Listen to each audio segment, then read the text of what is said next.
Okay, says we are recording. You'll probably have to click that record, accept recording. Great to have the participants here today.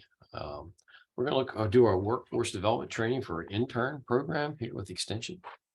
And the overview of University of Maryland land grant extension is what I'm going to be bringing to you today. My name is Dave Myers. I'm an extension educator in Anne Arundel County for agriculture.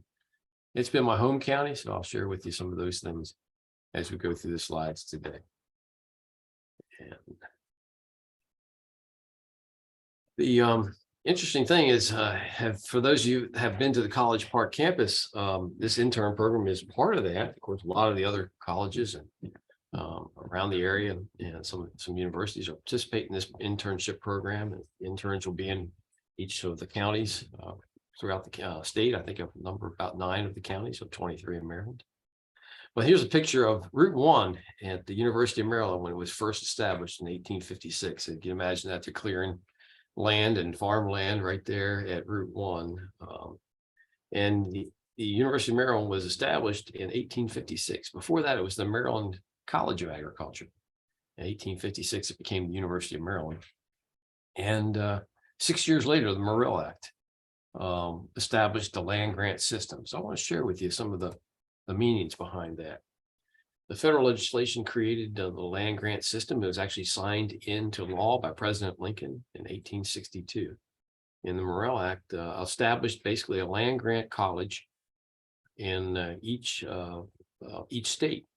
And so very, very important act. And that was Senator Morrill that proposed this act with other colleagues. And there's the Morrill building. It's actually named after him at the University of Maryland. So you can still go to that building named after this very important act, the land grant system. It was meant to bring the university availability to all students, not just the wealthy. So the idea of state university, state institutions, so that all could attend and not just the wealthy and upper class. A very important program. So again, University of Maryland joined under the Morrill Act of the land grant system in 1862.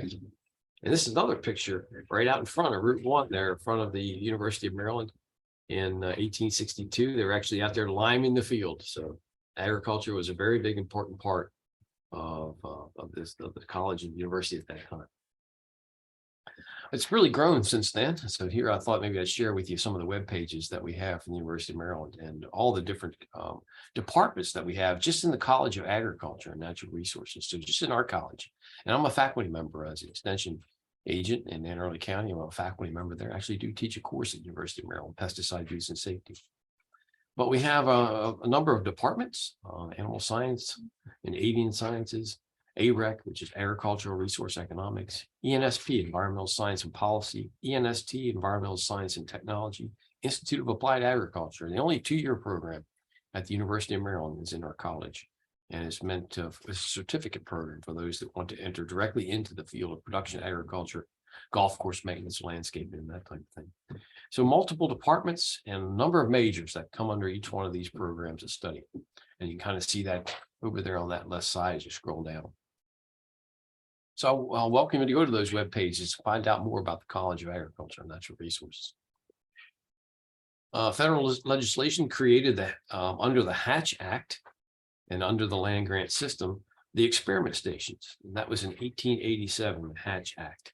And so again, that was to basically take and solve those problems directly in the community under this land grant system, the Hatch Act. And so again, think of these land grant universities being each state, right? And out there working directly with solving problems. A lot of it was related to agriculture. Here's Rossboro Inn on Route 1, and a long time ago picture.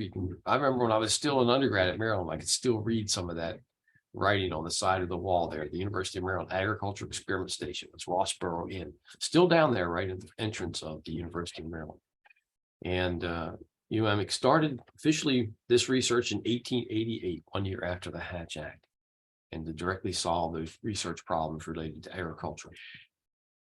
There's a nice picture of Rossboro Inn taken quite some time ago. And you can see they were still using that facility well up into the 1900s.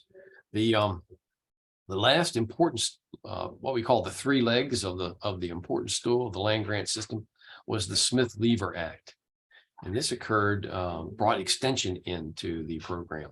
So now we have campus-based teaching under the Morrill Act. Then we have the Hatch Act where we have the experiment stations. And then under the Smith-Lever, we have extension. And there's some early pictures that started in 1914, the Smith-Lever Act. And so we just recently in 2014 celebrated the 100-year anniversary of the extension program under the land grant system. And again, more directly to go engaged out into the community. At this time, we got into youth programming, and 4-H started up pretty quickly after this period too. And so extension itself has grown into quite a program. So if you might want to take some time to go to the University of Maryland Extension websites and certainly to your county websites and look at your extension websites of the county that you're going to be working in and learn all you can about extension, because there's a lot going on. And so you can go into all the different programs that extension does. Extension was meant to take the education for free. As a faculty member, that's what I do from the University of Maryland. I teach for free and educate those in my area that I work in agriculture. So I work directly with the farmers. So they're getting University of Maryland information and resources readily available to them without having to pay. So it's a really amazing program. Again, we owe it all to Morrill and Senator Hatch, Senator Morrill, and Smith-Lever, those two senators, and President Lincoln signed it into being in 1862. Take a quick look at Maryland Extension. You'll see that we have 23 counties and the city office. So we have 24 extension offices around the state. We also have located research and education centers. So make sure you visit the one that's closest to you. Maybe visit a couple of them while you're intern this summer and look at the programs that are going on at the research and education centers. And so we have the Central Maryland, Lower Eastern Shore, Western Maryland. So make sure you get out to those regional extension centers and you'll have opportunity to participate. I usually bring my intern here in Anne Arundel County down to the Central Maryland Research and Education Center, Upper Marlboro. It's actually one closest to the campus. Well, it's close to campus. We still have Beltsville. But anyway, it's a great way to interact and see what's going on the research side and as it relates to solving those important extension programs. So if we look at agricultural extension, the history and influences, and so that's what you're going to be kind of working with as you're an intern in the extension office. And you can see down through time, we had different focuses of emphasis of things that we were trying to teach and do research on. So extension does research. We have specialists, we have field agents, and we do quite a bit of research that's mostly applied. So it means that we're going to try to solve those problems directly in the field. I do a lot of work myself in fruits and vegetables, and actually starting a new urban farming project here at the Anne Arundel County Extension Office. And you can see in the 20s and 40s early on, looking at growth and development of agriculture, and really at that cusp of that kind of agricultural revolution here in the country. In the 60s and 70s, more about mechanization and food safety, and a lot to do with environment and pesticide safety and those kind of things kind of came into being. And of course, in the 50s, technology, pesticide, urban growth, the 80s, 90s got more into regulations and things, and a lot of agriculture became heavily regulated, if you will. Of course, extension does the teaching and training. Regulations are something we try to stay away from because we don't want to discourage anyone. We want to give them the education that they need. So cooperative extension is over time really focused on a number of things that I think are very important to the advancement of agriculture. And so again, things like crop protection, production, root stock and varieties, integrated pest management, genetically modified crops, labor efficiency, invasive species, small farm programs, food safety, security, environmental protection, water use and quality. So a lot of interesting things to help as people adopt all the different sciences, right, and bring them into agriculture. Extension has always been kind of a really kind of a development and outreach program where we're really looking at the problems that farmers might have. And because extension is tied to both the research capacity of the university and also to the campus teaching, we can bring those problems from the farmer and bring them back into problem solving and research, and then take that information right back out. And basically the idea of getting that information right back out for free. It really has a great model. It's a model that has been recognized and kind of patterned, if you will, around the world. So the land grant model is something that I think most of the world has in some way or another fashion adopted very similar approaches. So extension specialists and ag agents, they do a lot with their time. They might spend 20 to 40% of their time looking at those local problems and conducting research or generating research problems to be solved, and working with a specialist in hand to do research. They're going to get out there and they're going to be constantly intertwined in the community, making farm visits, phone calls, emails, meetings, newsletters. And so a lot of technical training and things of that is going on. At 40, 60% of the time doing that. And then themselves are going to become better professionals. And so they're going to go through training and continue to become a better professional. And so at least 10% or more will be into that development of becoming a better profession. I know, I think the elements of a local extension program that is very successful and rewarding, academically, very objective and fair. That's kind of the university connection. The idea of typically considered a respected source of information, fairly reputable. We hope that we have, good academic freedom balanced with kind of a local responsibility. So again, it's kind of the idea of academia. And we don't regulate, we don't enforce, we're not enforcement, we don't sell, we're not going to give anybody a fine or inspection or anything like that. So we really are a teaching and information source that, again, very objective, very fair. And I think that's a very important part of academia, right? We're not tied. I'm not a salesman, I'm not tied to some corporation. My information can be unbiased, and someone can have respect for that. So the local extension program, that academic university connection, outreach and applied research, very important part. We typically are adequately funded and supported. We're supported by both the federal, all three important parts of government, the federal support, state support, and at the county, local level, a lot of support there. So very well supported. And then we have that local connection. So the university is kind of has, if you will, with extension is really in every community. Local connection, teamwork and collaboration is a very important part. And when I say teamwork, it's teamwork amongst extension too. We have the 4-H program, youth program. We have the family consumer science program. So again, for the household and financial wellness of the household and the nutrition and health, all part of that family consumer science part.